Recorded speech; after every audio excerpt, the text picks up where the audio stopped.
Palavra vereador Pedro Rodrigues, da tribuna. Obrigado, presidente.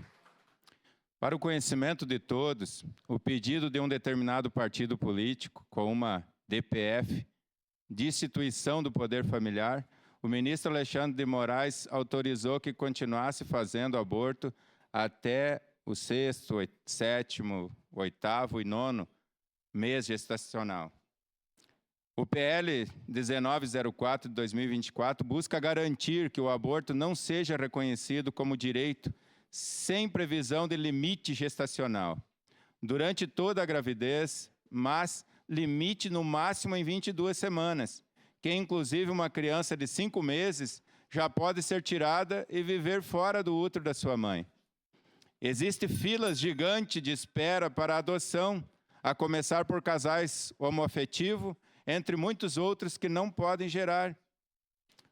A PL 3/2025, PDL, prevê, conforme o artigo 5º da Constituição Federal de 1988, que resguarda o direito à vida desde a sua concepção. De igual modo, o artigo 4º da Convenção Americana de Direitos Humanos, do qual o Brasil é signatário, prevê que o direito à vida deve ser protegido pela lei desde o momento da concepção. Por último, o nosso Código Civil, em seu artigo 2º, também reconhece os direitos do nascituro, desde a sua concepção. Creio que não seja do conhecimento de todos aqui.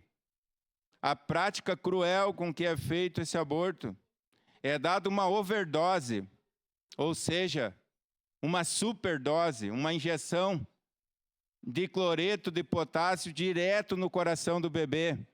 Ele sofre uma parada cardíaca.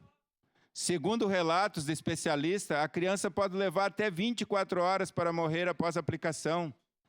Um procedimento doloroso que não se aplica nem a condenado à pena de morte, o que é proibido até na eutanásia de animais, devido ao grande sofrimento antes da morte.